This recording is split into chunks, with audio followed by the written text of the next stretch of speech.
வணக்கம் ஃப்ரெண்ட்ஸ். ரொம்ப நாளைக்கு அப்புறம் இன்றைக்கி ஒரு லாங் வீடியோ பார்க்க போகிறோம். Lunch menu. எல்லோரும் எப்படி இருக்கீங்க? நல்லா இருக்கீங்களா?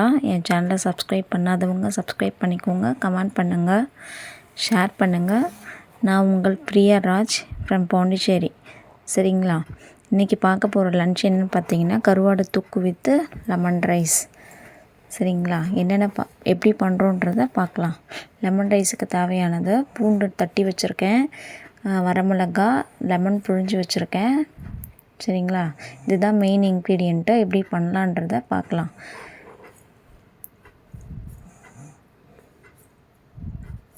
ஒரு கடாயில் எண்ணெய் ஊற்றிருக்கேன்.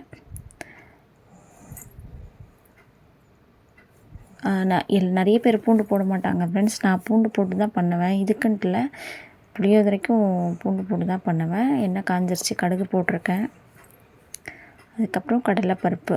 இது கூட நீங்கள் வேணும்னா இதெல்லாம் கூட ஆட் பண்ணிக்கலாம். முந்திரி பருப்பு, கடலைக்கொட்டை, ஆக்சுவலாக வேர்க்கடலை அதெல்லாம் கூட ஆட் பண்ணிக்கலாம். இப்போ வந்து பார்த்திங்கன்னா பூண்டு தட்டி வச்சுருக்க பூண்டும் வரமிளகாவும் போட்டு நல்லா இது பண்ணிக்கிறேன். நல்லா வதங்கட்டும். அதுக்கப்புறம் புதுசாக இருக்குது அப்படின்னு நினைப்பீங்க, ஆனால் நான் எப்போவுமே இப்படி தான் பண்ணுவேன். பூண்டு போடுறது எனக்கு பிடிக்கும், டேஸ்ட்டும் நல்லாயிருக்கும். இது வரைக்கும் பண்ணாதவங்க கூட ட்ரை பண்ணி பாருங்கள். கருவேப்பிலை ஆட் பண்ணியிருக்கேன். ட்ரை பண்ணி பார்த்துட்டு கமெண்ட்டில் சொல்லுங்கள் ஃப்ரெண்ட்ஸ், எப்படி இருந்தது பூண்டு போட்டு சேர்த்து செஞ்சது அப்படின்ட்டு. லெமன் புழிஞ்சு வச்சுருந்தேன். அது கூட தேவையான வாட்டரை ஆட் பண்ணிக்கிறேன். ஏன்னா அது நல்லா கொதிக்கணும் இல்லைங்களா, அதுக்காக. இது கூட இப்போது நம்ம மஞ்சத்தூள்,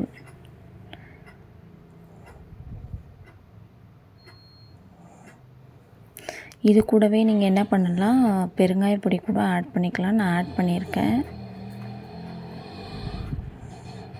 உப்பு, தேவையான அளவுக்கு உப்பு. எவ்வளோ சாதம் கலர போகிறோமோ அந்த அளவுக்கு உப்பு இதிலே போட்டுக்கலாம்.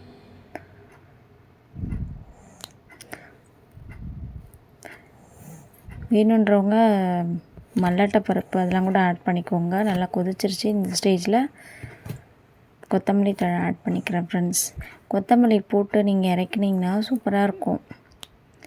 நீங்கள் திருப்பி சாதம் கலரும்போது கூட யூஸ் பண்ணிக்கலாம். பாருங்கள், நல்லா எண்ணெய் பிரிஞ்சு வந்துருச்சு. இந்த ஸ்டேஜில் நம்ம சாதம் வடித்து வச்சுருக்க சாதம், உதிரி உதிரியாக இருக்க சாதத்தை போட்டு கலரி இறக்கிட வேண்டியது தான். அப்படியே எடுத்து கலரி உரமாக வச்சிங்கன்னா கரெக்டாக இருக்கும் ஃப்ரெண்ட்ஸ். இப்படி தான் சூப்பராக இருக்குங்களா? நீங்களும் செஞ்சு பாருங்கள். அடுத்து கருவாடு தொக்கு எப்படி பண்ணுறது அப்படின்றத நம்ம பார்க்க போகிறோம். இந்த கருவாடு பார்த்திங்கன்னா நம்ம ஊரில் கிடைக்கிற கருவாடு இல்லை. இது வந்து மேட்டூர் டேம்லேருந்து நாங்கள் வாங்கிட்டு வந்தது. இது வந்து உரிச்ச கருவாடுன்னு சொல்லுவாங்க அந்த சைடில். உப்புலாம் இருக்காது அங்கே இருக்கிற கருவாடில். டேமில் பிடிக்கிறதுனால சதை மட்டும்தான் இருக்கும். ஒரு சின்ன சின்ன முள் தான் இருக்கும். மற்றபடி நிறைய முள், உப்பு இதெல்லாம் எதுவுமே இருக்காது. தூளெல்லாம் உரித்து வச்சுருப்பாங்க. அந்த கருவாடு தான் எடுத்திருக்கேன். நம்ம ஊர் சைட்லேருந்து எடுத்துகிட்டு வர்றது. சேலம் மேட்டூர்லேருந்து வாங்கிட்டு வந்தது கருவாடு. நல்லா எடுத்து வச்சுருக்கேன். பாருங்கள் இவ்வளோ குட்டி குட்டியாக கட் பண்ணி வச்சுருக்கேன்ட்டு. அதுக்கு தண்ணி வச்சுருக்கேன். தண்ணி நல்லா கொதித்ததும் இந்த கருவாடு நல்லா போட்டு அவிச்சு எடுத்துட வேண்டியது தான். அதுக்கு என்னென்ன இன்க்ரீடியன்ட் பார்த்தீங்கன்னா கருவாடு, பூண்டு தட்டி வச்சுருக்கேன், வெங்காயம். இதுதான் மெயின் இன்க்ரீடியண்ட்டை. போடும்போது என்னென்ன ஆட் பண்ணுறன்றதை பார்த்துக்கோங்க. நல்லா தண்ணி பபிள்ஸ் வந்துருச்சு ஃப்ரெண்ட்ஸ். இப்போ இந்த ஸ்டேஜில் கருவாடு நல்லா போட்டு ஒரு கொதி விட்டு எடுத்து வச்சுக்கோங்க. நம்ம ஊர் கருவாடுனா சும்மா ஜஸ்ட்டு சுடுதண்ணியில் போட்டு எடுத்தால் போதும். இது நல்லா ஸ்ட்ராங்காக இருக்கும் கருவாடு. பார்த்திங்கன்னா ஃபுல்லாகவே சதை தான் இருக்கும். அதுக்கப்புறம் அதை நல்லா எடுத்து உரமாக வச்சாச்சு. கடாயில் எண்ணெய் ஊற்றி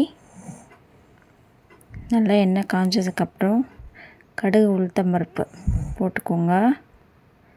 அதுக்கப்புறம் நம்ம தட்டி வச்சுருக்கோம் பார்த்திங்களா பூண்டு, அது, ஆனியன் நீட்டு வாக்குலேயும் போட்டுக்கலாம் ஃப்ரெண்ட்ஸ். உங்களுக்கு எப்படி தேவையோ அந்த மாதிரி போட்டுக்கோங்க. நான் வந்து கருவாடுக்கெலாம் நீட்டு வாக்கில் தான் போடுவேன். நீட்டு வாக்கில் போட்டுக்கோங்க. உங்களுக்கு இப்போ குறுக்கில் தான் போடணும் அப்படின்னு தோணுச்சுன்னா அந்த மாதிரி கூட நீங்கள் யூஸ் பண்ணிக்கலாம். நம்ம விருப்பம் தான் எப்படி ஆனியன் அதில் சேர்க்குறோம் அப்படின்றது.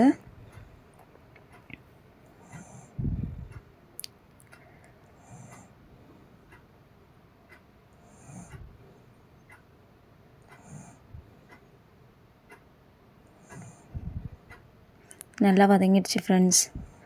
ஆனியன் நல்லா வதங்கிடுச்சு. இந்த ஸ்டேஜில் தக்காளி, எவ்வளோ தக்காளி நீங்கள் எவ்வளோ பண்ண போகிறீங்களோ தகுந்த மாதிரி ஆட் பண்ணிக்கோங்க. குட்டி குட்டியாகவும் கட் பண்ணிக்கோங்க, எப்படி வேணால் கட் பண்ணிக்கோங்க. வெங்காயம் தக்காளியும் வதங்கிறதுக்காக நான் கொஞ்சம் சால்ட் ஆட் பண்ணுறேன். இதில் ஸ்பெஷல் என்னென்னா இந்த கருவாடில் உப்பு இருக்காது ஃப்ரெண்ட்ஸ், நம்ம தான் ஆட் பண்ணிக்கணும். நம்ம ஊர் கருவாடில் இருக்கும். அதுக்கப்புறம் மஞ்சள்தூள் கொஞ்சம் ஆட் பண்ணுறேன். நல்லா வதங்கட்டும். பார்த்திங்களா, நல்லா வதங்கிடுச்சு. இன்னும் வதங்கிட்டே இருக்குது.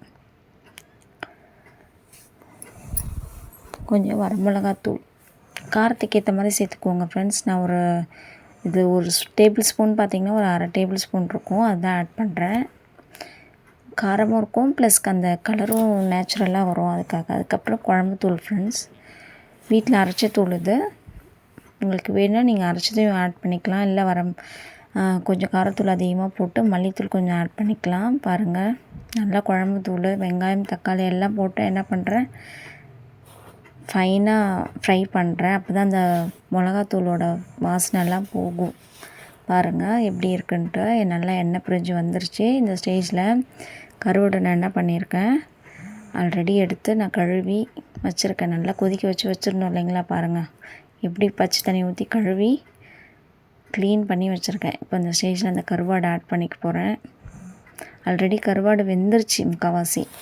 சும்மா வதக்க தான் போகிறோம் நம்ம அந்த டேஸ்ட்டுக்காக. இந்த மசாலாலாம் உள்ளே இறங்கணும் இல்லைங்களா, அதுக்காக. இல்லை கருவாடை போட்டு நல்லா வதக்கிக்கோங்க. மசாலாவோடு சேர்ந்து நல்லா மிக்ஸ் ஆகணும் அது. உங்களுக்கு வேணும்னா வாட்டர் கூட ஆட் பண்ணிக்கோங்க ஃப்ரெண்ட்ஸ். இல்லை நல்லா இது பண்ணணுன்ட்டான நான் நல்லா வதக்கியிருக்கேன், அதனால் எனக்கு ஒன்றும் வாட்டர் தேவையில்ல. ஆல்ரெடி கருவாடும் நல்லா வெந்துருச்சு.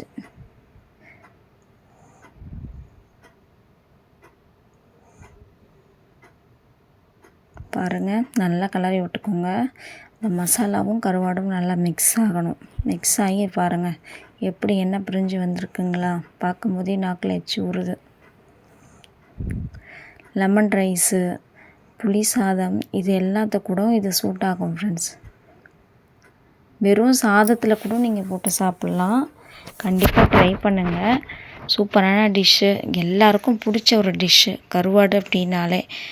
பிடிச்சவங்க கமெண்ட் பண்ணுங்கள், ஷேர் பண்ணுங்கள், சப்ஸ்கிரைப் பண்ணுங்கள். நெக்ஸ்ட் இன்னொரு நல்ல ஒரு மெனு, நல்ல லஞ்சோடு நெக்ஸ்ட் வீடியோ போடுறேன் ஃப்ரெண்ட்ஸ். Bye friends.